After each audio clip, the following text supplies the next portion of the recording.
بسم الله والصلاة والسلام على رسول الله وعلى آله وصحبه ومن والاه. هرلا شرحي أو كتابين الصلاة، شرح معاني الصلاة الشيخ ماهر الفحل باسي معنا كان نويج دكا قشتنا لا براتواردا منزلة الصلاة بيجي نويج باز لا بيجي نويج دكا دفرمي أجر بيتو كسكا بير بكاتو لا تكانوا لو حديثاني كهاتوا في بيان فضل الصلاة ومتعلقاتها بیر بکاتۆ لە ماناکانی نوێژ و بیر بکاتۆ لە فەزڵ و گەورەی نوێژ و ئەوەی پێیوە پەیوەستە و سەبارەت بە گەورەیەکەی سەبارەت بۆ حکمی و حکمی تاریکیها و حکمی ئەو کەسەی کە واز لە نوێژێ دەینی چەند خەتەرە و چەند گەورەیە. ئیجا حاڵی بیتن لەو بابەتانە تبين له ما هي منزلة هذه الشعيرة في هذا الدين العظيم لبو ڕوون کە پێگەی نوێژ چەندە گەورەیە لەو دینە پاکە کە دەڵێ شەعیرە یعنی دروشم پێگەی ئەو دروشمە نوێژکردنە چەندە گەورەیە لەو دینە گەورە و پیرۆزە. وما هي مكانتها عند رب العالمين و پێگەی چییە و منزیلە و مەکانەتی چۆنە لە لای خوای پەروەردیگار. اینجا هەندێک لەوانەمان لە بۆ ڕوون دەکاتەوە دێ بە خاڵ چەند خاڵێکمان بۆ باز دەکات لە پێگەی نوێژ باسی دەکە. خاڵی یەکەم الصلاة عماد الدين الذي لا يقوم إلا به. نوێژ کۆڵەگەی دینە عمودی دینە کە دین ڕاناوەستێ إلا بەوی نەبیتن بەبیەوە ڕادەوەستێتن. وهذه منزلة لا يلحقها بها فرض من فرائض ولا واجب من الواجبات. أو بيجيكا هيج فرزق لفرزكان واجبك لواجبكان ناقشتا بيجو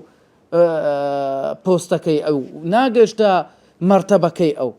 هندق وريا هيج يكا شان ناتوانم بغنو. وكل حديثكي معاذ كوري جبل دا هاتوا بيغمبري عليه الصلاة والسلام بيدا فرمي رأس الأمر الإسلام وعموده الصلاة وذروة سنامه الجهاد. دفرمي سري أو كارا إسلاما قلت الشاهد هنانا وعمود راقري كولاقي أو ديناش نويجا جاورتو خانوة كتابي كولاقا كاني ليك ويكسر أو بناء دكويتن أو خانوة دكويتن وذروة سنامه الصلاة وتلبوبو راقري أو ديناشتيا جهادا بخوي سينام با پشتی وشتری دەگوترێت تەماشا وشتر لە هەمووی بەرزتر چێن دەریتی ئەوەی کە لەسەریتی ئەوە ڕاگری ئەو وشترەیە تەوازنی ڕادەگریتن و وشترەکەی قایم کردووە. سبحان الله پێغەمبەری خوا عليه الصلاة والسلام جیهادی بەوە وەصف کردووە کە فەرمێتی وەکو ئەو شێوازەیە. مناوي دفرمي لفيض القدير دفرمي وعموده الذي يقوم به ويعتمد عليه هو الصلاة. كدلي عموده واتا كولاقي أو إسلاما نويش كردنا يعني أويك بي ورادة وستي أويك حمود هيزو توانا كي لسر رادة وستي هيزو توانا أو ديني لسري رادة وستي نويش كردنا دفرمي فإنها مقيمة لشعائر الدين براستي أو درش مكي الدين رادا قريتن ودبيته هو برس كردنوي أو درش معنى إسلام. وكما إن العمود هو الذي يقيم البيت وكتسون كولاغا خانو رادا قري بهمان شيء أو هاش أو نويجا ديني أو كسر رادا قريتن كواتا كردويتشي ببردوامة وديارة وآشكرايا الفارق بين المؤمن والكافر دياكروية لبين كسيشي إيمان دار وكسيشي بباور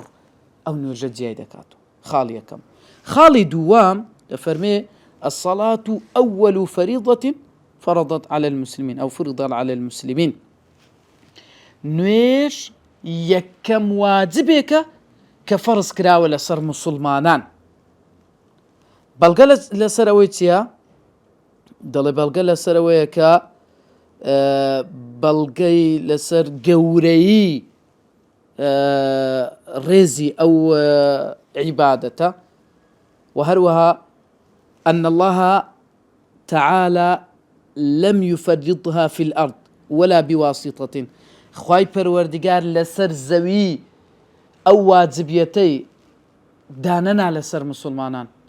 بلكو للرقاي واسطج نبو كجبريلة يعني للرقاي جبريل شو نبو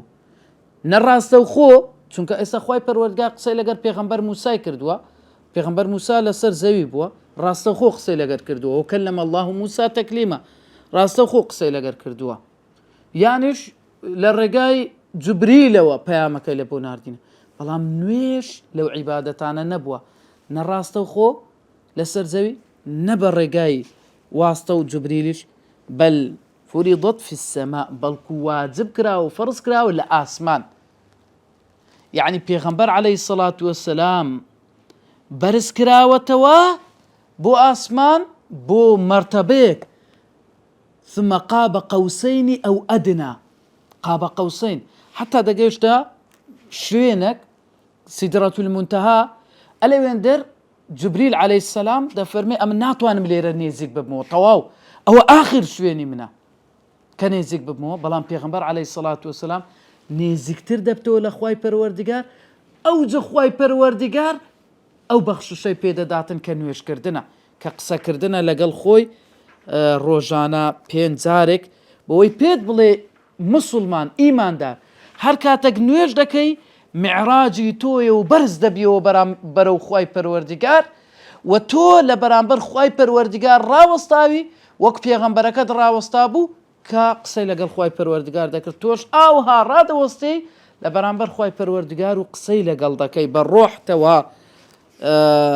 دەڕۆی و کاتێکە ذکرەکان دەکەی و فاتحە دەخوێنی و قورئان دەخوێنی وەکو ئەوی وا لەگەڵ الله جل جلاله قسە دەکەی سێم خاڵی الصلاة هي أول ما يحاسب عليه العبد من عمله نوێژکردن یەکەم شتێکە کە بەندە حسێبی لەگەڵ دەکرێت و لێپرسینەوەی لەگەڵ دەکرێتن لە کردەوەکانی چونکە فصلاح عمله وفساده بصلاح صلاته وفسادها سبحان الله سبحان الله چاچی کردەوەکانی و خراپی کردەوەکانی بەباشی و خراپی نوێژەکەی بەستراوەتەوە ئەگەر ئەو کابرایە نوێژەکەی باش بوو کردەوەکانی کەشی باشە ئەگەر ئەو کابرایە نوێژەکەی بەبێ سەروبەری کرد بە پچڕ پچڕی کرد بزانە کردەوەکانی کەشێک باش نییە و پچڕ پچڕ نوێژ بۆتە تەرازوێک بۆی ئەو کەسەی پێ هەڵبسەنجێنی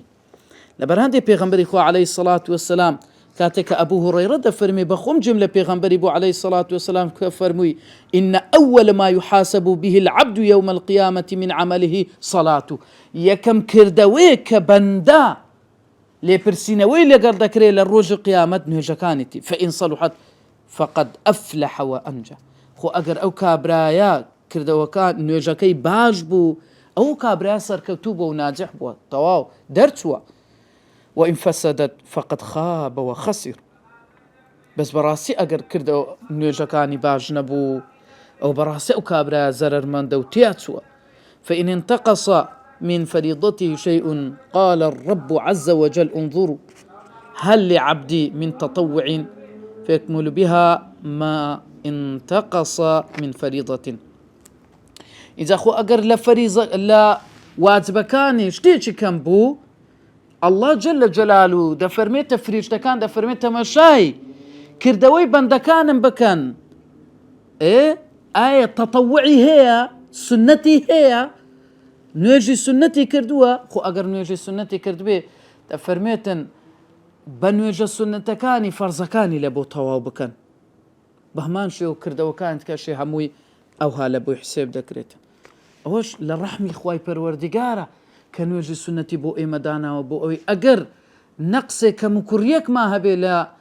نوجه فرزكان بتوانين بيبر بكرينوا خو أجر نشمان بو ببيته أوي درجة زمان بيبرز ببيته شكا بيغمبر عليه الصلاة والسلام كبي بلال دفرميتن بلال جملة خشين علي بو لبيشا من درويشتي لبهاش فەرمێ پێغەمبەری خوا وڵای هەر جارێک دەستنوێژم شکابی دەستنوێژی بشۆمەوە ئیلا دوو ڕکعاتی سونەت دەکەم، دوو ڕکعات نوێژی دەکەم. لێ پێغەمبەر عەلەیهی سەڵات وەسەلام فەرمووی بەندە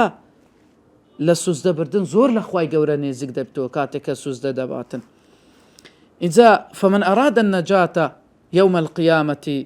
وأراد الصلاح صلاته وعمله خو ئەگەر کابراەک بێوێ لە قیامەت سەرکەوتوو بێتن و بێوێتن نوێژەکانی چاک بکە و کردەوەکانی چاک بکە بەڕاستی پێویستە لەگەر هەموو نوێژێکدا يحاسب نفسه على كل صلاة يصليها محاسبەی نفسی خۆی بکاتن ئەی يحاسب نفسه پێویستە محاسبەی نفسی خۆی بکاتن لێپرسینەوە لەگەر خۆی بکە لەگەر هەموو نوێژەکە دەیکاتن زای ئایا نوێژەکەی تەواوە، ئایا فەرزەکانی تەواوە ئەو شتانەی کە فەرزن لە ناو نوێژ ئایا بە تەواوەتی کردیتی، ئایا مەرجەکانی نوێژی تەواو هیناتوە جێ، ئایا سونەتەکانی نوێژی بە تەواوەتی کردووە، ئایا ڕاوەستانەکەی بە جوانی ڕاوەستاوە، ئایا ڕکوعەکەی بە تەواوەتی بردووە. چکە پێغەمبەری خوا عەلەیهی سەڵات وەسەلام دەفەرمێ کەسانەکەنە دزی دەکەن، فەرمووی لە هەموو کەس دزیتر ئەوەیە کە دزی لە نوێژەکەی دەکەن ڕکوعەکەی تەواو نییە، سوزدەکەی تەواو نییە. فەرمی ئەوانە کە سوزدە و ڕکوعی تەواو نابن ئەوانە وەکو ئەوەی وابێ کە دزیان لە نوێژەکە کرد. ئایا سوزدەکەم تەواوە، ئایا زیکرەکان بە تەواوی دەکەم، ئایا خوشوعم تێدا هەیە لە ناو نوێژەکەدا، ئایا لە هیچ یەک لەوانە کەم تەرخەمیم کردیە ئەگەر لێپرسینەوەی ئەوانەی کرد بە دڵنیاییەوە کردەوەکان کەشی هەموو باش دەبێ و بەرەو چاکە دەڕوە. خاڵی چوارەم دەفەرمێ الصلاة آخر ما يفقد من الدين نوێژ کۆتا شتێکە کە لە دین نامێنێت، واتە دین دەمێنێ هەتا ئەو کاتەی نوێژ بمێنێ، ئەو کاتێک کە نوێژ نەما لە ناو خەڵکی ئەو کات بزانە کە دین هیچی تێدا نەماوە، خێرێکی تێدا نەماوە، چونکە نوێژیان تێدا نەماوە. فإذا ذهب آخر الدين لم يبقى منه شيء. خو ئەگەر آخر شتی دینەکە ڕۆی ئەو کاتی دینەکە هیچ نامێنێتەوە. ئەبی ئومامەی باهیلی ڕەزا و ڕەحمەتی خوای لێ بێ دەفەرمێ پێغەمبەری خوا عەلەیهی سەڵات وەسەلام فەرمووی دەفەرمێ ئەو دینە ئەو دینی ئیسلامە کەم دەکاتن، سەبرە لێی کەم دەبیتەوە. فكلما انتقضت عروة تشبث الناس بالتي تليها. هر کاتێ بەشێکی لێ کەم دەکا و خەڵکە دەست دەگری بە ئەوەی تر. وأولهن نقضا الحكم. یەکەم شتێکە لێ کەمی دەبێتەوە و لێ هەڵدەوەشێتەوە و لێ نامینێ حکم کردنە بەو ئیسلامە، حکمی پێ ناکرێ، حکم بە شەرائعەکان و حکم بەوانە ناکرێت کە خوا و پێغەمبەرەکەی بڕیاریان لەسەر داوە، ئەوە یەکەم شتێکە کە هەڵدەگیرێ. وآخرهن الصلاة. وآخر شتێکیش لەو ئیسلامە کە نەمینێتن نوێژکردنە. ئەگەر نوێژ نەما تەواو ئەوە بزانە خێری تیا نەماوە. ئیمامی عومەر ڕەزا و ڕەحمەتی خوای لێ بێ دەفەرمێ پێغەمبەری خوا عەلەیهی سەڵات وەسەلام فەرمووی ئەوەل ما يرفع من الناس الأمانة. یەکەم شتێکە لە ناو خەڵکی بەرز دەبێتەوە ئەمانەتە. خەڵک ئەمانەتی نامینێ، ئەمانەت ناپارێزێ. اینجا ئەمانەت لە هەموو شتێکەوە، ئەوەی کە خوای پەروەردیگار پێی داوی لە ماڵ و منداڵ، لە سامان، لە جەستا، لە نوێژ، لە عیبادە، لە هەموو شتێکەوە. وآخر ما يبقى الصلاة. کۆتا شتێکیش کە بمینێتەوە لەسەر ئەو دینە نوێژکردنە. ورب مصل لا خير فيه. ووای لێ دێ کابراەک نوێژی دەکا هیچ خێری پێوە نییە، هیچ خێری تێدا نییە ئەو کەسە. اینجا دەفەرمێ عروة الإسلام واتە چڵەپۆپە جەمع عروة وهي في الأصل ما يستمسك به. ئەوەی کە دەستی پێوە دەگیرێتن، ئەوەی کە بە قووەت دەکاتن، ئەوەی کە یعنی دینەکەی پێ بەهێز دەبیتن. اینجا خەڵک ئەوەی لە ناو کەم دەبیتن. لێ دەڵێ فيبين أن الدين ينقص شيئا فشيئا. ئەو دینە سەبرە کەم دەکا و بەرەو کەمی دەڕواتن سنتەکان، واجبەکان، فەرزەکان، ئەرکانەکان سەبر لەناو ئەو دینەدا کەم دەبێتن و بەرەو کزی دەڕوە. ها پێغەمبەری خوا عەلەیهی سەڵات وەسەلام فەرمووی بدأ الإسلام غريبا وسيعود غريبا. ئیسلام کە دەستی پێکرد زۆر بە غەریبی دەستی پێکرد و کە دێشتەوە سەر لە نوێ دووبارە ئەو ئیسلامە بەرەو غەریبی دەڕواتەوە. دەگەشتە ڕۆژانێک چۆن لە ناو مەککە چەند کەسانێک ئیمانیان هەبووە سەردەمانێک بەسەر خەڵکی دادێتن، ئەو خەڵکە وەها لە دین دوور دەکەوێتەوە وەکو ئەوەی کە چەند کەسانێک ئیمانیان هەبێتن. جا سەر لە نوێ لەوانەوە دەست پێ دەکاتەوە ئەو دینە بەرەو گەشە دەڕواتەوە. پێنجەم خاڵیش فەرمووی الصلاة آخر وصية أوصى بها النبي صلى الله عليه وسلم أمته. نوێش آخر کۆتا وەسیەت و ئامۆژگاری پێغەمبەرە عەلەیهی سەڵات وەسەلام کە وەسیەتی ئومەتەکەی کردووە. خوا ئەگەر کەسێ لە ئێمە پارچە وەرەقەیەک بابی لە بۆی بەجی بێڵێ دەرێ وەڵاهی کاکە ئەوە بابم داکەم وەسیەتی کردیە فلانە کەس وەسیەتی بەجێهێشتە کاکە دەبی جێبەجێ بکەیت. دەڵە کاکە فلان گۆتی پێش ئەوەی بمری وەسیەتی لەکن کردم گۆتی دەبی بمبەنە فلانە قەبرستانی بمنێژن ئیلا دەبی بیبێنێوێن دەر کورە کاکە ڕێ دوورە خەڵک تووشی زەحمەتی دەبی نا مادەم وەسیەتی ویە دەبی ئیلا جێبەجێ بکەین. سبحان الله. تەمەشا ئەو وەسیەتانە چەند بە گرنگ وەردەگرین. دەوەرە بە ئەو وەسیەتەی پێغەمبەریش عەلەیهی سەڵات وەسەلام وەها بە گرنگ سەیری بکەین کە زۆر گرنگترە لە وەسیەتی هەر هەموو کەسەکان. چونکە رسول الله عليه الصلاة والسلام النبي أولى بالمؤمنين من أنفسهم. پێغەمبەری خوا عليه الصلاة والسلام لە خۆمان لە پێشترە. دەفەرمێ سلمە ڕەزا و ڕەحمەتی خوای لێ بێ دەفەرمێ أنها قالت كان من آخر وصية رسول الله صلى الله عليه وسلم. سلمە خێزانی پێغەمبەری خوا عليه الصلاة والسلام فەرمووی کۆتا وەسیەتی پێغەمبەری خوا عليه الصلاة والسلام ئەوە بوو کە فەرمووی الصلاة وما ملكت أيمانكم. فەرمووی نوێژەکانتان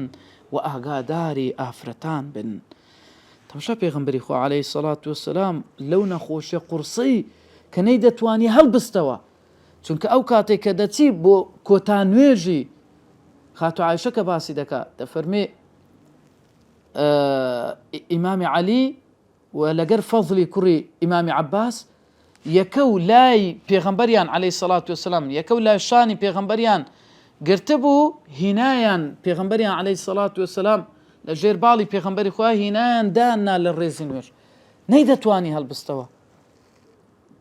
اینجا پێغەمبەر عەلەیهی سەڵات وەسەلام نوێژەکەی بە دانیشتنەوە کرد. ئەجا ئامۆژگاری مەش دەکا لەو حاڵەتە کە بەسەری داهاتوو زۆر ناخۆش بووە فەرموویەتی نوێژەکانتان لە بیری مەکەن.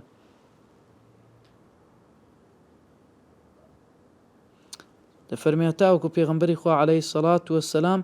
کاتێک کە نوێژی دەکرد وەکو نرکە و ناڵەیەک و جیرەیەک لە سینجیەوە دەهات وەکو یعنی کوڵانێک لە ناو نوێژەکە کە چەند تێکەڵی ئەو نوێژە بووە. دەڵێ کە پێغەمبەر عەلەیهی سەڵات وەسەلام فەرموویەتی الصلاة یعنی مانای ئەوەیە ئەی ئیلزەموا الصلاة ئەو ئەقیموا فەرمووی پابەندی نوێژەکانتان بن نوێژەکانتان بە جوانی بکەن و بیپارێزن لە کاتی خۆیدا بیکەن و لەسەری بەردەوام بن. ئەوەش بە مانای ئەوەیە کە ڕوونی دەکاتەوە ئەو شەریعەتە چەند گرنگی بە نوێژ داوە. پێغەمبەری خوا عەلەیهی سەڵات وەسەلام چەندە گرنگی پێداوە. اینجا شەشەم خاڵ دەفەرمێ مدح الله القائلين بها ومن أمر بها أهله. خوای گەورە مەدحی ئەو کەسانە دەکاتن القائمین بها ئەوانەی بە نوێژ هەڵدەستن و نوێژەکانیان دەکەن و ئەوانەی فەرمان بە خانەوادەکانیان دەکەن کە نوێژ بکەن. خوای گەورە مەدحیان دەکات. ئەوەتە خوای گەورە لە سوورەتی مەریەم ئاەتی 54 و ئاەتی 55 کە دەفەرمێ واذكر في الكتاب إسماعيل إنه كان صادق الوعد وكان رسولا نبيا وكان يأمر أهله بالصلاة والزكاة وكان عند ربه مرضيا. خواهي قورا مدحي دكا پیغمبر إسماعيل دفرمي للرازقويان بوا صادق الوعد إذا دفرمي يأمر أهله فرماني بخانواده كي دكر كان يجبكان أو قوريا خواهي پروردگار وكو مدحك وصفيشي پیغمبران باسي كردوا كفرمان بخانواده كاني بكا. برهندي ابن كثير للتفسير كي خوي دادا فرمي هذا أيضا من الثناء الجميل والصفة الحميدة والخلة السديدة. دا فرمي أو براستي لو مدح جوانانية لو صفة جوانانية باز ذكريتن حيث كان مثابرا على طاعة ربه آمرا بها لأهله. أوش بردوامي لسطاعة خواي پروردگار وفرمان بخانواده كي دكاتن وكو خواي پروردگار بپیغمبر ده فرمي عليه الصلاة والسلام وأمر أهلك بالصلاة واصطبر عليها. تمشى سبحان الله يعني خواي پروردگار فرمان بپیغمبر دك عليه الصلاة والسلام فرمان بخانواده كدبك نويج بكان. لبرهندي پیغمبر خوا عليه الصلاة والسلام كشو نويجي دكرت پیش اوي بانجي بياني بيتن فرماني دكر كا نويج بكن وخريجي نوێژ کردن بن و خات و عایشەی بانگ دەکرد لە بۆ نوێژ. اینجا دەفەرمێتن خوای گەورە دەفەرمێ یا ئەیها الذین آمنوا قوا ئەنفوسەکم وئەهلیکم نارا کەواتە خۆتان بپارێزن یەکەم جار اینجا خانەوادەشتان اینجا ماڵ و منداڵیشتان بپارێزن لەو ئاگرام کەواتە فەرمان بە چاکە بکەن و ڕێگری لە خراپە بکەن و مهێڵن ببنە بەشێک لەو ئاگرە لە ڕۆژی قیامەت خۆتان و ماڵ و منداڵتان. لە حەدیثەکەش کە ئەبوو هورەیرە دەفەرمێ ڕەزا و ڕەحمەتی خوای لێ بێ دەفەرمێ پێغەمبەری خوا عەلەیهی سەڵات وەسەلام فەرمووی ڕەحمەتی خوا لە پیاوێک بێتن کە شەو هەڵدەستی و شەو نوێژ دەکا و ئەیقەظا ئیمڕەئەتەه و خێزانەکەی خۆشی بە خەبەر دەینێتن. اینجا ئەگەر هەر نەستا خێزانەکەی هەندێک ئاو دەپڕژێنیتە سەر دەم و چاوی و ڕەحمەتی خوا لەو ئافرەتەی بی کە شەو هەردەستیتن شەو نوێژ دەکاتن ئەگەر پیاوەکەی هەڵدەستێنی ئەگەر پیاوەکەی هەڵنەستا ئەو دەپڕژێنیتە سەر دەم و چاوی هەتاوەکو هەڵبستی. ئەبی سەعید و ئەبوو هورەیرە دەفەرموون پێغەمبەری خوا عەلەیهی سەڵات وەسەلام فەرمووی دەفەرمێ ئیذا استەیقەظ الرەجل من اللەیل ئەگەر پیاوێک لە شەو هەستا و خێزانەکەی خۆی بە خەبەر هێنا و هەردووچیان دوو ڕکعاتیان کرد تەنها دوو ڕکعات كتب من الذاكرين الله كثيرا والذاكرات أو لو كسانا هجمار دكرين كذكري خواي پروردگاريان زور كردوا لآفرتك ولا بياوكا سبحان الله بس هستن دور كعاد بكن خواي قورا أو فضلان بيدا بخشي إذا حفتم خال تفرمي ذم الله المضيعين لها والمتكاسلين عنها. خواي پروردگار زمي أو كسانا دكا مضيعين أوانيك ديفوتين نويجكان دفوتين يان متكاسلين أوانيك تنبلن لنويجكان. خواهي قورا زميان دكا أو تخواهي قورا لسورة مريم آتي بانزاونو دفرمي فخلف من بعدهم خلف أضاعوا الصلاة واتبعوا الشهوات فسوف يلقون غيا. خلقانك دين لباشان تدا كان وصفيان تسيا أو خلقانا نويج دتسوينن سبحان الله تخطرة إذا كان نوێژیان توان بە دوای شەهەوات دەکەون و بە دوای خۆشی دەکەون ئەوانە دەکەونە بەرسزای پەروەردگار. و الله جل جلاله لە سوورەتی نیسا ئاەتی 142 دەفەرمێ إن المنافقين يخادعون الله وهو خادعهم وإذا قاموا إلى الصلاة قاموا كسالى. سبحان الله يراؤون الناس ولا يذكرون الله إلا قليلا. تمشابك سبحان الله خواهي قورا كباسي منافقان دكاتن سيا اگر نوێژی دەکەن وإذا قاموا إلى الصلاة نوێژی دەکەن و نەبی نوێژی نەکە هەردەستی لە بۆ نوێژی بە زۆر بە تەمبەڵی کورە دەرێ دەبا ئەو نوێژە ژە کۆرکەمەوە ئۆی ئۆ خەی لە کۆرم بووە سبحان الله تەمەشا چەند کەسێ ئەو سیفەتەی تێدا هەیە کورە نوێژەکەم ئاو کورە لە خوای بەزاد لە کۆرم کردەوە دەرێ زوو کردم لە کۆرم کرد سبحان الله. وصفتي منافقة إنسان كا بتنبلي توزري بزوقي بخلقي أو دستي بنو جيكر كيني دستي بنو جيكر أو جباوشي دوي أون دبش دكاتو كاينی دەستی بە نوێژێ کرد ئەو جە خەوی دێ کاینی دەستی بە نوێژێ کرد ئەو جە فکری دەڕوا کاینی دەستی بە نوێژێ کرد ئەو جە فکر لە شتیت کە دەکاتەوە فکرەی لۆ دێتن و بیرۆکەی عەندیکەی لۆ دێ و ئەو جە دەبتە مبدیع و ئەو جا سبحان الله هەموو شتێکی لێ خڕ دەبیتەوە يعني تەماشا ئەوە لە صفەتی منافقانە حەفتەم خاڵ يعني هەشتەم خاڵ دەفەرمێ أعظم أركان الإسلام ودعائمه العظيم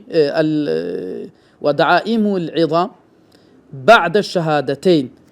جورتريني ركن كان إسلاما و راقرا جوركيتي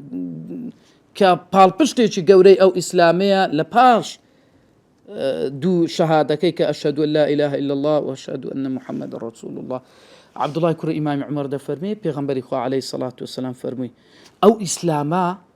لسر بينز بن سينا راوستاوا ده فرمي شهادة أشهد أن لا إله إلا الله وأشهد أن محمد رسول الله لدوي شهادة يكسر باسي تصدقا وإقام الصلاة نويش كردن أوجد دوا إيتاء الزكاة زكاة دان أوجد دوا صوم رمضان بالرجوبون أوجد حج البيت حج كردني مالي خواهي قورا كاتل لدواي شهادة يكسر باز لا نويش كردن دكا نويم خال فرضت 50 صلاة وهذا يدل على محبة الله له يكم زار بنزان نويش فرس كرا أوش بلغي لسر أويكا خواهي پروردگار أو عبادتي زور زور خوش دوي بويا حزيلي بو زور زور أو عبادة بكريتن بويا حزيلي بو بندكاني روجانا 50,000 بين خزمتي شكا زور زوري خوش دويتن ثم خفف الله عز وجل عن عباده لباشان خواهي پروردگار تخفيفي كر لسر بندكان كرديا 5 صلوات في اليوم وليلة كرديا 5 نوێژ لە شەو و ڕۆژێکدا ئەگەر نا بەخۆی 50 بوو کەواتە ئێستا ئەتوو هەر نوێژەکی دەکەی هەر فەرزەکی دەکەی بەقەدەر 10 نوێژی هەیە لێ دەڵێ لە تەرازوودا هەر نوێژێک بە 10 نوێژی هەیە وەکو ئەوەی 10 نوێژ بی کەواتە 5ەکە دەبتەوە 50 بەڵام خوای پەروەردگار لەسەر ئێمەی ئاسان کردووە دێم خاڵ افتتح الله أعمال المفلحين بالصلاة واختتمها بها سبحان الله أو قوريي خواي پروردگار دستي بو كردوانا كردوا كباز دكا خواي قورا باسي أو كردوانا دكاتن كأو كساني سركوتونا يكم كردوي سركوتوان سيا نويجا وأخير كردوي أو كساني سركوتوان سنا نويجا سبحان الله لهردو لان أو تخواي پروردگار لسورة المؤمنون لآتيك هتا آتيازدا قد أفلح المؤمنون إيه أو إيمان دارانا سركوتوبنا تصفة شاهية الذين هم في صلاتهم خاشعون أو هنا لنويج دا خشوع يعني ورا أخيري أوي بيخينا ودلت والذين هم لا آتينو والذين هم على صلاتهم يحافظون باسي أوي دكاتن كأوانا لنويج كان يعني بردوام منو بارزگاري لنويج دكان سبحان الله لهردو لاي كباسي وصفي إيمان داران دكا هردو چي كوتايو سرتايك باسي نويجا أوجد فرمي أولئك هم الوارثون الذين يرثون الفردوس هم فيها خالدون دزاني فردوس سرسري في أويا بهاشكيا چكا پیغمبر عليه الصلاة والسلام فرمي أقر داوي بهاشتان كر داوي فردوس بكان فإنها أعلى الجنة چكا سرسري تي بهاش سرسري بهاش فردوسا خواهي قورج دا فرمي أواني همو كردوا كان يعني لبيني نويجا كان دبسنوا فرمي أوانا فردوسيان لبوهيا خاليها الزم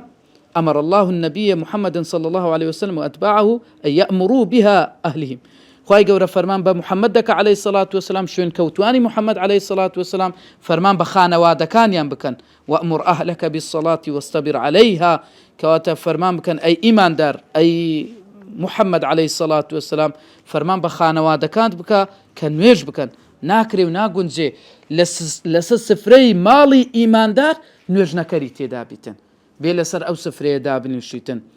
عبد الله كرة إمام عمر رضا ورحمة الله عليه بدا فرمي پیغمبر خو عليه الصلاة والسلام فرمي مروا أولادكم بالصلاة وهم أبناء 7 سنين فرمان بمنداڵەکانتان بکەن لە 7 ساڵی با نوێژ بکەن فەرمانیان پێ بکەن نوێژ بکەن خۆ ئەگەر هەتا 10 ساڵی نەیان کرد لێیان بدەن لەسەری بەس لێدانەک نا کە مثلا ئەندامەکی بشتێنی نا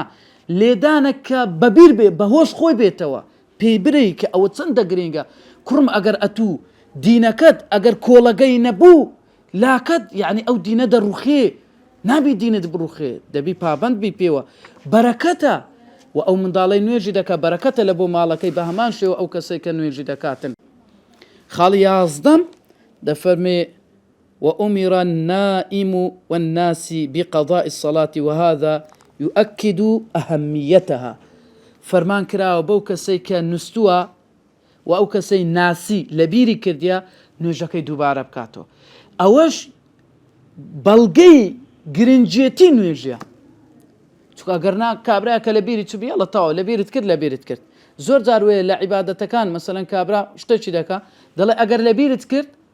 عەفوی لێ درایە، بەڵام لە نوێژ نوێژ ئیلا دەبی بکاتەوە لەبەرەوەی زۆر گرنگە. کابرا ئەگەر نووسە بوو ئەگەر شتێکی کرد لەوانەیە مەسەلە حکومەکەی لەسەر خەفیف بیان برێکە کە مادەم نووسێ قەیدنە، بەس لە نوێژ ئیلا دەبی بکاتەوە. إذا أنس كر مالك ده فرمي پیغمبر خو عليه الصلاة والسلام فرمي من نسي صلاة فليصليها إذا ذكرها. فرمي هكسك نوجي لبير كرت دبي بكاتوا فليصليها بابي كاتوا لو كاتك ببيري ديتوا شو نوش هن قوري لا كفارة لها إلا ذلك. هيك كفارتين ناتوان هيك شتي لبرامبر بدي إلا دبي نوجك وكوي بكيوا أو ني ببارا إسقاط الصلاة نظام تسبكي إلا دبي بكي ونوجكت. وللرواية تشكد فرمي من نسي صلاة أو نام عنها فكفارتها أن يصليها إذا ذكرها. فرمي أجر كسق نوجي لبير كديان نستبو كفارتكي أويا إلا دبي نوجكي بكاتو كاتك ببيري ديتو أوش قوري نوێژ کردنە کە پێغەمبەری خوا عەلەیهی سەڵات وەسەلام هەندە تەکیدی لەسەر دەکاتەوە هیچ شتێک شوێنی نوێژ ناگرێتەوە. داوا لە خۆی گەورە دەکەین کە نوێژەکانمان چاک و پوخت و باش بێ بۆ شێوازە بێ کە خۆی داوای لێکردوونە و خۆی فەرمانی پێکردوونە و بە شێوەی ڕەزامەندی ئەو بێتن. لەخوای گەورە دەپاڕێنەوە عیبادەتەکانمان لێ قبول بکاتن. سبحانك اللهم وبحمدك أشهد أن لا إله إلا أنت أستغفرك وأتوب إليك. Ooh.